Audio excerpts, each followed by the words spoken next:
오늘 같이 은혜 받으실 하나님의 말씀은 사도행전 7장 17절에서 60절입니다. 한 절씩 교독하겠습니다. 하나님이 아브라함에게 약속하신 때가 가까움에 이스라엘 백성이 애굽에서 번성하여 많아졌더니 요셉을 알지 못하는 새 임금이 애굽 왕위에 오르니 그가 우리 족속에게 교활한 방법을 써서 조상들을 괴롭게 하여 그 어린 아이들을 내버려 살지 못하게 하려 할세. 그때 모세가 낳는데 하나님 보시기에 아름다운지라 그의 아버지의 집에서 석 달 동안 둘리더니 버려준 후에 바로의 딸이 그를 데려다가 자기 아들로 기르매 모세가 애굽 사람의 모든 지혜를 배워 그의 말과 하는 일들이 능하더라.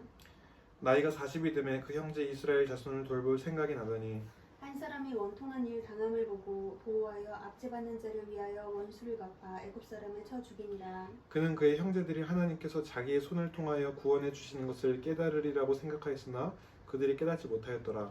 이튿날 이스라엘 사람끼리 싸울 때에 모세가 와서 화해시키려 하여 이르되 너희는 형제인데 어찌 서로 해치느냐 하니 그 동물 해치는 사람이 모세를 밀어뜨려 이르되 누가 너를 관리와 재판장으로 우리 위에 세웠느냐.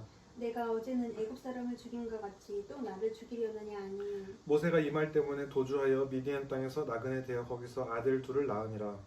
40년이 차매 천사가 시내산 광야 가시나무 떨기 불꽃 가운데서 그에게 보이거늘 모세가 그 광경을 보고 놀랍게 여겨 알아보려고 가까이 가니 주의 소리가 있어 나는 내 조상의 하나님 즉 아브라함과 이삭과 야곱의 하나님이라 하신대. 모세가 무서워 감히 바라보지 못하더라. 주께서 이르시되 내 발에 신을 벗으라. 내가 서 있는 곳은 거룩한 땅이니라. 내 백성이 애굽에서 괴로움 받음을 내가 확실히 보고 그 탄식하는 소리를 듣고 그들 구원하려고 내려왔노니 이제 내가 너를 애굽으로 보내리라 하시니라. 그들의 말이 누가 너를 관리와 재판장으로 세웠느냐 하며 거절하던 그 모세를 하나님은 가시나무 떨기 가운데서 보이던 천사의 손으로 관리와 속량하는 자로서 보내셨으니 이 사람이 백성을 인도하여 나오게 하고 애굽과 홍해와 광야에서 40년간 기사와 표적을 행하였느니라. 이스라엘 자손에 대하여 하나님이 너희 형제 가운데서 나와 같은 선지자를 세우리라 하던 자가 곧 이 모세라. 시내산에서 말하던 그 천사와 우리 조상들과 함께 광해교회에 있었고 또 살아있는 말씀을 받아 우리에게 주던 자가 이 사람이라. 우리 조상들이 모세에게 복종하지 아니하고자 하여 거절하며 그 마음이 도리어 애굽으로 향하여 아론더러 이르되 우리를 인도할 신들을 우리를 위하여 만들라. 애굽 땅에서 우리를 인도하던 이 모세는 어떻게 되었는지 알지 못하노라 하고 그때 그들이 송아지를 만들어 그 우상 앞에 제사하며 자기 손으로 만든 것을 기뻐하더니 하나님이 외면하사 그들을 그 하늘의 군대 섬기는 일에 버려 두셨으니 이는 선지자의 책에 기록된 바 이스라엘의 집이여 너희가 광야에서 40년간 희생과 제물을 내게 드린 일이 있었느냐. 몰록의 장막과 신레판의 별을 만들었으며 이것은 너희가 절하고자 하여 만든 형상이로다. 내가 너희를 바벨론 밖으로 옮기리라 함과 같으니라. 광야에서 우리 조상들에게 증거의 장막이 있었으니 이것은 모세에게 말씀하시니가 명하사 그가 본 그 양식대로 만들게 하신 것이라. 우리 조상들이 그것을 받아 하나님이 그들 앞에서 쫓아내신 이방인의 땅을 점령할 때에 여호수아와 함께 가지고 들어가서 다윗 때까지 이르니라. 다윗이 하나님 앞에서 은혜를 받아 야곱의 집을 위하여 하나님의 처소를 준비하게 하여 달라고 하더니 솔로몬이 그를 위하여 집을 지었느니라. 그러나 지극히 높으신 이는 손으로 지은 곳에 계시지 아니하시나니 선지자가 말한 바 주께서 이르시되 하늘은 나의 보좌요 땅은 나의 발등상이니 너희가 나를 위하여 무슨 집을 짓겠으며 나의 안식할 처소가 어디냐. 이 모든 것이 다 내 손으로 지은 것이 아니냐 함과 같으니라.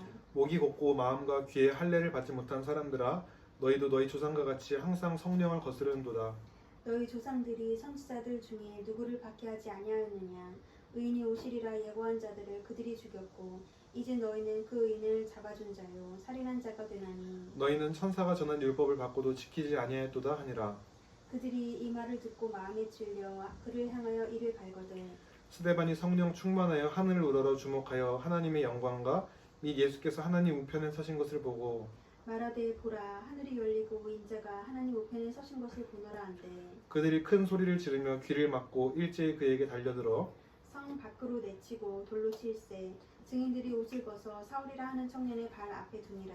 그들이 돌로 스데반을 치니 스데반이 부르짖어 이르되 주 예수여 내 영혼을 받으시옵소서 하고 무릎을 꿇고 크게 불러 이르되 주여 이 죄를 그들에게 돌리지 마옵소서 이 말을 하고 자니라. 아멘. 아멘.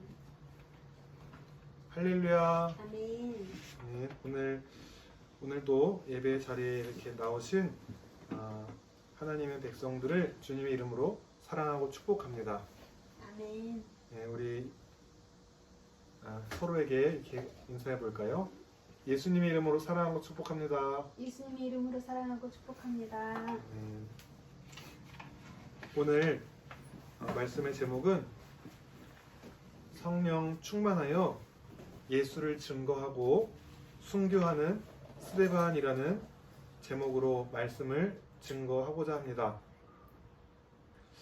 오늘은 본문의 지난주와 같이 이스라엘 백성의 아주 방대한 그런 역사 이야기가 나옵니다. 그렇지만 오늘 본문의 핵심은 유대인들의 모함 앞에서도 위축되지 않고 담대하게 예수님을 증거하다가 결국 마지막에 순교하게 되는 그 스데반 집사의 사건이 오늘 사건의 핵심이라 볼 수 있습니다. 지난주 갑자기 아브라함과 요셉 등의 족장 이야기를 하다가 오늘은 요셉 이후에 요셉을 알지 못하는 왕이 나타났습니다. 그러니까 이스라엘 백성을 괴롭히기 시작했고, 그래서 하나님이 택하신 모세라는 지도자를 세워서 이스라엘 백성을 구원하게 하십니다. 모세라는 인물을 통해서 애국과 홍해와 여러 곳에서 광야에서 40년 동안 기적과 표적을 행했는데, 그때뿐이고 다시금 이스라엘 백성들은 어려움이 생기면 하나님께 불순종하고 하나님이 하지 말라는 일, 우상 금송아지를 세워서 자신들이 따를 신이라고 이렇게 말하는 아주 패역한 모습을 보게 됩니다. 또한 모세가 광야에서 증거의 장막으로 하나님의 임재와 하나님이 함께 하시는 그러한 장막을 이렇게 만들었고, 또한 그것이 다윗 때까지 이르다가 다윗이 먼저 은혜를 받아서 이제 하나님이 거하실 성전을 짓게 됩니다. 다윗이 먼저 계획을 했지만 솔로몬이 완성한 하나님의 성전 짓는 이야기를 합니다. 이 성전 얘기가 나오는데, 이 스데반이 지금 사네드린이라는 종교 그 회당 앞에서 고발을 당했어요. 왜 당했냐? 스데반이 성전이 쓸데없다 이렇게 얘기를 합니다. 모세와 다윗과 솔로몬을 통해서 그렇게 지어진 장막과 성전인데 왜 그것을 필요 없다 하는가라고 이렇게 스데반을 고발했습니다. 히브리서 9장 8절에 성령이 이로써 보이신 것은 첫 장막이 서 있을 동안에는 성소에 들어가는 길이 아직 나타나지 아니한 것이라. 스데반은 예수님이 오시기 전에 물론 장막과 성전이 필요했지만은 이제 예수님이 죽으실 때에 자신 스스로가 성전이 되셔서 그 예수님이 죽으실 때 휘장이 갈라지는 모습을 통해서 예수님을 통해서 하나님께 나아갈 수 있는, 지성소로 나아갈 수 있는 것을 그 길이 열렸음을 나타납니다. 히브리서 10장 20절에 그 길은 우리를 위해서 휘장 가운데로 열어놓으신 새로운 살 길이요 휘장은 곧 그의 육체니라.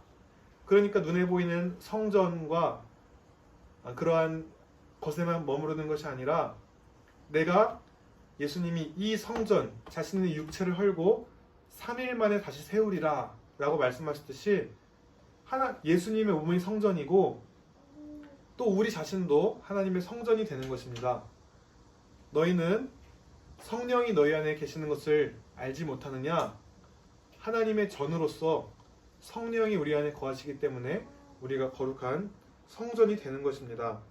그래서 이 신약 시대의 우리들은 더 이상 어떠한 특정 장소에 성전에 거기만 하나님이 있는 것이 아니라 우리가 어디에나 임만을 하나님이 계시는 것을 얘기한 것입니다. 그래서 지금 이 순간에도 말씀이 육신이 되어 우리 가운데 거하심에 우리가 그의 영광을 보니 독생자의 영광이 충만하더라. 아버지의 독생자의 영광이요 은혜와 진리가 충만하더라. 유대인들은 스데반이 성전을 거슬렀다고 말했지만은 성전에 실체로 오신 예수님을 죽인 그 유대인들이 자신이 성전을 거스른 것을 모르고 이렇게 스데반을 고발했던 것입니다. 이제 스데반이 유대인들을 향해서 이렇게 말합니다. 너희 조상들이 선지자를 핍박하지 않은 때가 있었냐? 어느 시대의 선지자든 너희는 선지자를 핍박했다. 또 의인이 오시리라 하던 예언하던 자들을 죽였고 이제 너희도 약속된 그 의인 예수님을 잡았고 살인한 자가 되었다라고 이렇게 얘기를 하니까 유대인들이 맞는 말이에요. 반박할 수는 없지만은 이제 화가 나서 스데반을 죽이게 되는 사건이 벌어집니다. 스데반의 순교는 기독교 역사의 첫 순교자가 되는 것입니다. 그의 순교를 통해서 나중에 사도 바울이 되어서 복음을 증거하는 그러한 또 계기가 되고 이 스데반의 죽음을 통해서 많은 열매가 맺혀지게 됩니다. 순교라고 하는 것은요, 죽음을 무릅쓰고 신앙을 지키다가 결국 죽음까지도 무릅쓰고 신앙을 지키는 것인데 이것은 사람이 할 수 있는 일이 아닙니다. 오늘 말씀에도 55절에 스데반이 죽기 전에 어떠한 상태였습니까? 스데반이 성령 충만하여서 하늘을 우러러볼 때에 하늘 영광과 하나님 영광과 그 우편에 예수님이 앉아 계신 것을 보았어요. 일반적인 사람은 물론 이때 스데반도 두려움도 있었을지 모르지만 그 두려움을 압도하는 성령의 충만함으로 기꺼이 또 그렇게 순교할 수 있었다. 죽기 직전의 순간뿐만 아니라 스데반은 평소에도 어떠한 사람이었습니까? 사도들이 구제 사역을 위해서 7명을 뽑을 때에 성령과 지혜가 충만한 사람으로 인정되어져서 그 7명의 역할을 감당하지 않았습니까? 이렇듯이 순교를 할 수 있다는 것은 성령 충만할 때에 가능한 것이다. 베드로도 혈기로는 내가 주를 위해 죽겠나이다 라고 말은 했지만은 그때는 성령 충만하지 않았기 때문에 주를 부인했지만 부활하신 주님을 목격하고 인격적으로 성령님을 체험하고 나서는 거꾸로 십자가에 매달려 순교하기까지 그런 변화된 모습을 보임을 알 수 있습니다. 어떤 분은 순교라는 것을 3가지로 나타난다고 합니다. 첫째로 금식이나 금욕 등 훈련을 통한 녹색 순교, 또 삶 속에서 주님을 사랑해 자신의 것을 포기하는 백색 순교, 오늘 스데반의 예처럼 피를 흘리고 목숨을 바치는 적색 순교라고 말합니다. 한국 순교자의 소리라는 단체가 있는데 이들의 구분에 따르면 비슷합니다. 빨간색 순교자는 신앙 때문에 폭력적인 죽임을 당하는 기독교인, 흰색 순교자는 세상이 나를 위해 만들어 놓은 문화와 가치, 목표 때문에 죽는 기독교인, 녹색 순교자는 매일 자신을 부인하고 자신의 꿈과 계획과 목적과 가치 때문에 죽는 기독교인을 의미한다고 합니다. 물론 여기서 흰색과 녹색은 실제적인 목숨은 아니지만은 자신의 의지와 뜻과 그 모든 것들이 내려놓는다라는 의미죠. 이 한국 순교자의 소리라는 단체는 지금 우크라이나의 키이우라는 그러한 곳에서 이제 교인들이 다 떠나간 후에도 끝까지 남아서 이웃을 섬기고 있는 우크라이나 목회자 부부를 녹색 순교자로 지정했다고 밝혔습니다. 오늘날에도 지구 어딘가에서는 적색 순교가 발생되고 있고 또 녹색 순교로 또 자신의 자아를 내려놓고 자신을 부인하고 자기 십자가를 지고 쫓는 백색 순교가 계속 발생하고 있습니다. 이렇듯 순교에는 여러 모습들이 있을 수 있는데, 그렇다면 오늘 우리가 스데반처럼 믿음을 끝까지 지키고 그렇게 가려면 어떻게 해야 될지 스데반을 통해서 알아보기를 원합니다. 스데반은 그의 설교하는 모습이나 또 그 6장에 은혜와 권능이 충만해서 큰 기사와 표적을 민간에 행하며 그를 통해 구원받는 이가 늘어나는 것을 볼 때에 스데반은 신앙의 기본기가 탄탄하게 훈련받은 임을 볼 수 있습니다. 잘못된 사람들이 자신을 공격했을 때 신앙과 교리로서 잘 준비되어 있어서 그들 향해서 변증했을 때 그들이 아무 할 말도 없었더라. 또 설교할 때 말씀, 오늘 7장도 이스라엘 역사를 줄줄 깨면서 그 안에 하나님이 역사하신 것들을 이렇게 자연스럽게 풀어낼 수 있도록 말씀에 풍부하게 훈련된 모습을 볼 수 있습니다.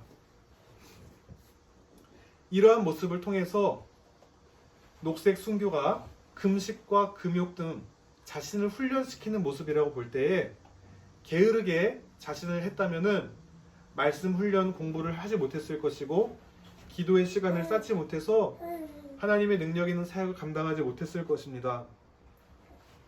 그래서 저는 스데반의 이러한 모습을 통해서 그는 이미 녹색 순교로 자신이 준비되었던 사람이었기에 적색 순교도 가능했다 생각이 됩니다. 또한 유대인들이 억울하게 자신을 죽이는 상황에서도 자신을 부인하고 오히려 그들을 용서하면서 잤다라는 표현이 나옵니다. 여기서 잤다는 죽었다라는 표현의 또 다른 말인데, 정말 자기가 억울하니까 하나님 공의로 갚아주세요 라고 자신의 의를 드러내면서 분노하면서 그렇게 자신을 억울하게 죽인 자들 향해서 원망할 수 있었지만은 죽는 순간에도 세상의 가치관대로 반응하지 않고 하나님의 사랑으로 반응하는 백색 순교의 모습을 보이고 있습니다. 스데반의 일상에서 이러한 삶의 정황을 볼 때에 그는 녹색, 백색 순교의 모습이 있었기에 기꺼이 적색 순교도 감당할 수 있는 성령 충만한 사람이 된 것입니다. 우리가 생각하기에 성령 충만하다는 것이 능력이 있어서 나를 괴롭히는 자들을 향해서 하늘에 불이 떨어지게끔 임하고 나의 기도대로 100% 응답이 되고 그런 것을 우리가 성령 충만하다고 생각할 수 있는데, 사도 바울도 어떠한 순간에서도 자족하는 모습을 배우고 또 오늘 스데반도 그 순간을 모면하는 것이 아니라 돌에 맞아 죽기까지 신실하게 믿음을 지켰던 그 모습을 성령 충만하다고 성경은 기록하고 있습니다. 다니엘의 경우도 그리 아니하실지라도 나를 풀무불에서 건져내시 아니하실지라도 나는 주를 따르겠습니다 라는 그 모습이 성령 충만한 것이고, 무조건 나는 하나님의 자녀니까 모든 고난과 위험과 어려움에서 나를 건져주세요 라고 기도응답 받는 것이 능력 있는 사람일까요? 아니면은 예수로 인해 때로 박해받고 순교의 때가 와도 견뎌내는 능력을 가진 사람이 성령 충만한 사람일까요? 당연히 후자가 저는 성령 충만한 자라고 생각을 합니다. 스데반을 시작으로 순교하게 되는 수많은 사람들이 기꺼이 순교할 수 있었던 것은 그들은 또한 부활의 소망이 있었기 때문이라고 볼 수 있습니다. 오늘 본문에 스데반이 죽을 때에 죽지 않고 잤다라는 표현이 나옵니다. 고린도전서 15장 20절 21절에 그리스도가 죽은 자들 가운데서 살아나사 잠자는 자들의 첫 열매가 되셨도다. 우리가 잠시 육신의 호흡은 끊어지지만 주님 강림하실 때에 주님이 부활의 첫 열매가 되시고 그 다음 주님 안에서 죽었던 자들이 잠에서 깨어나서 육신과 영혼이 온전하게 부활을 이루는 것을 우리가 알 수 있습니다. 그래서 이 부활을 확실히 잡지 않았다면은 고린도전서 15장 말씀처럼 만일 부활이 없었다면은 스데반이 그렇게 열심히 경건 생활하고 은혜와 권능으로 큰 사역을 행했던 것, 목숨 걸고 그가 전파했던 모든 것들이 다 헛것이었을 것입니다.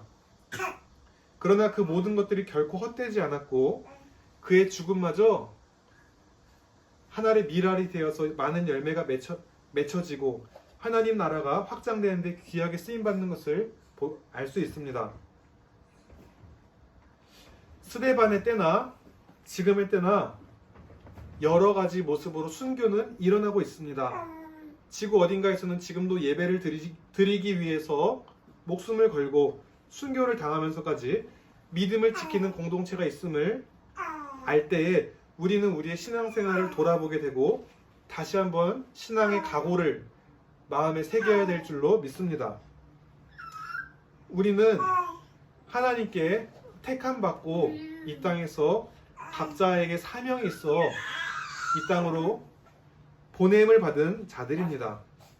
그런데 우리의 삶의 정황은 다르지만 우리 삶의 때로 그렇게 녹색, 백색, 적색 순교로 표현되는 여러 가지 어려움들이 찾아올 때가 있을 것입니다. 그는 우리가 이렇게 백색, 녹색 순교의 삶으로 우리가 준비가 될 때 지금 여러 사람들도 그렇고 또 많은 정황을 통해서 주님의 재림이 얼마 남지 않은 이 시기에 많은 환난과 핍박이 다가와서 정말 우리 시대 때에 그런 적색 순교가 일어난 게 된다 할지라도 우리가 삶의 순간순간 주님을 의지하고 이러한 모습으로 준비가 될 때에 신랑 되신 예수님을 향한 우리 믿음의 정절을 우리가 지킬 수 있게 될 것입니다.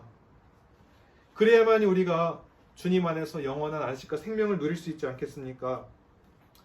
그래서 지금 당장 적색 순교가 내 앞에 일어나지 않는다 하더라도 나의 일상의 삶에서 주님의 뜻을 위해 순종하는 작은 훈련들, 그런 것들이 쌓이고 쌓여서 나를 빚어가시고 또 나를 통해서 하나님의 일이 이루어짐을 보게 됩니다.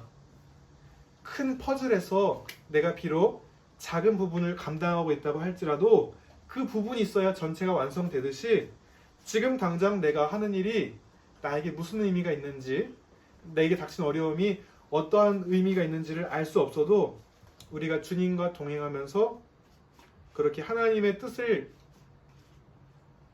가지고 그렇게 준비가 될 때에 우리가 그러한 큰 어려움 앞에서도 우리의 신앙을 지킬 수 있는 자가 되지 않을까 싶습니다.